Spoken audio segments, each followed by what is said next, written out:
Supreme court में एक याचिका दायर की गई थी जिसमें खजुराहो स्थित जावरी मंदिर में स्थित 7 फुट ऊंची भगवान विष्णु की प्रतिमा जो अधरूप सिरहीन स्थिति में थी को पुनर्स्थापित करने की मांग थी।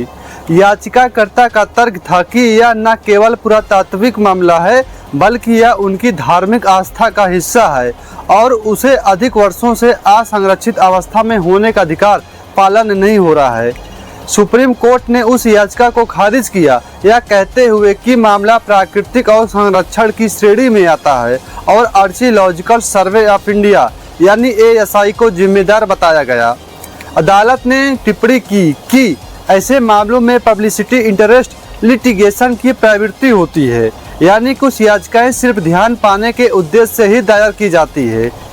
सुनवाई के दौरान CJI BR गवाई ने याचिकाकर्ता से कहा, go and ask the dignity himself, you say you are a staunch डिनियोट of lord Vishnu, so go and pray now.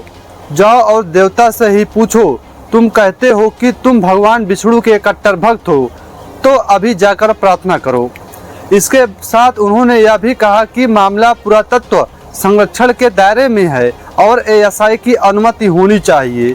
इसी मामले में अनिरुद्धाचार्य ने BR गवाई को ही धमकी दे डाली और कहा, एक जज ने कहा है कि क्यों निर्णय दें, तुम्हारे भगवान में इतनी ताकत हो तो वह खुद कर ले। जज साहब से सवाल है, जब सब काम भगवान ही कर लेंगे तो आप क्यों कुर्सी तोड़ रहे हो? आपको इसलिए जज बनाया गया है कि आप न्याय करो। भगवान चाहे तो हिरण्याकश्यप की छाती फाड़ सकते हैं और रावण को भी मार सकते हैं। तुम्हें भी हिरण्याकश्यप की तरह अपनी छाती फड़वानी है तो बताओ। इस बयान के बाद सोशल मीडिया पर कई लोग BR गवाई को धमकी देने जैसा बता रहे हैं। कुछ यूजर्स ट्विटर पर लिखते हैं। नगीना से सांसद आज़ाद समाज पार्टी के अध्यक्ष Chandrashekhar Azad social media X पर लिखते हैं, ऐसे सम्मानित पद पर आसीन CJI न्यायमूर्ति BR गवाई साहब के खिलाफ अनिरुद्ध राम तिवारी उर्फ अनिरुद्धाचार्य का बयान, तुम्हें अगर अपनी छाती फड़वानी है, उसकी जातिवादी और घटिया सोच का परिचायक है। भारत के मुख्य न्यायाधीश को खुलेआम इस तरह की धमकी संविधान और न्यायपालिका पर हमला है। यह बयान बताता है कि अधर्म के ठेकेदार अब धर्म की आड़ में नफरत और हिंसा का कारोबार कर रहे हैं। परम पूज्य बाबा साहब ने चेताया था कि अगर अंधविश्वास को बढ़ावा दिया गया तो लोकतंत्र खतरे में पड़ जाएगा। आज वही सच साबित हो रहा है, जहां तथाकथित बाबा खुद को संविधान से ऊपर साबित करना चाहते हैं। आज़ाद समाज पार्टी PMO इंडिया और यूपी गवर्नमेंट से मांग करती है कि इस तरह की जहर फैलाने वाली जातिवादी मानसिकता से ग्रसित घृणित बयानबाजी पर तुरंत कार्रवाई हो और संविधान विरोधी भाषा बोलने वालों को जेल के सलाखों के पीछे पहुंचाया जाए। अजीत जाटव BSP लिखते हैं कि यह सुप्रीम कोर्ट के CJI BR गवाई जी का अपमान नहीं है, ये पूरे SC समाज का अपमान है। अनिरुद्धाचार्य के खिलाफ केस दर्ज होना चाहिए और इसको जेल में डाल देना चाहिए। अगर बात कानून की करें तो क्या यह बात अवमानना हो सकता है?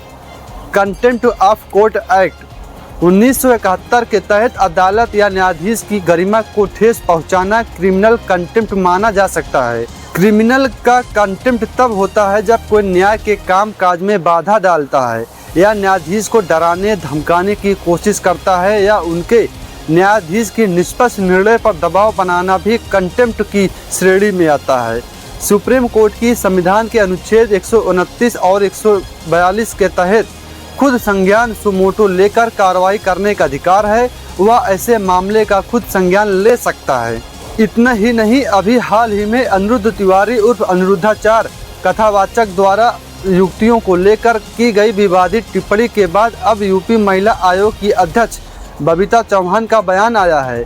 उन्होंने कथावाचक के बयान पर कहा है कि या तो उनमें बुद्धि नहीं है या फिर उन्हें कम उम्र में शोहरत मिल गई है।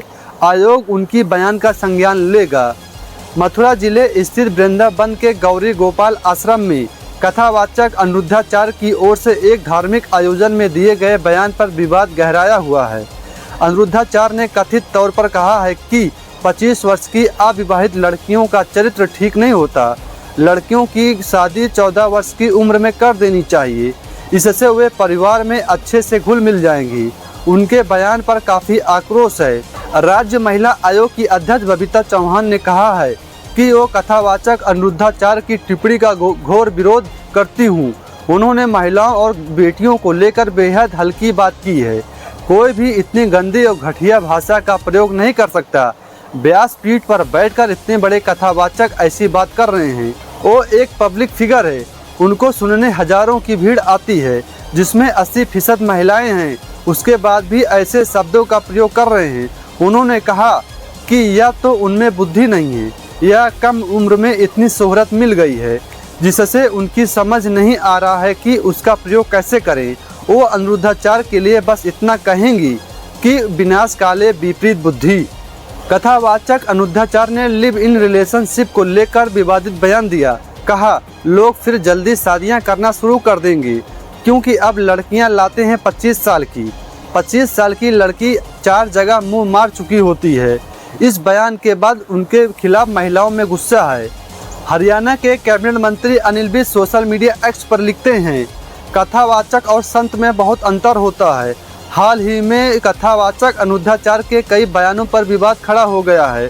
कथावाचक कोई भी 4 किताबें पढ़कर बन जाता है, परंतु संत वह होते हैं जिन्हें धार्मिक, आध्यात्मिक या नैतिक रूप से उच्च दर्जा प्राप्त हो, जिन्होंने आध्यात्मिक ज्ञान प्राप्त कर लिया हो और ईश्वर के साथ एकाकार हो गए हों।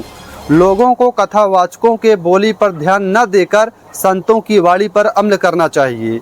इस पूरे प्रकरण पर आपकी क्या राय है, कमेंट करके ज़रूर बताएं और अपना चैनल द एक्शन न्यूज़ को सब्सक्राइब, लाइक, कमेंट करना न भूलें। नमस्कार, मैं अमित अम्बेडकर।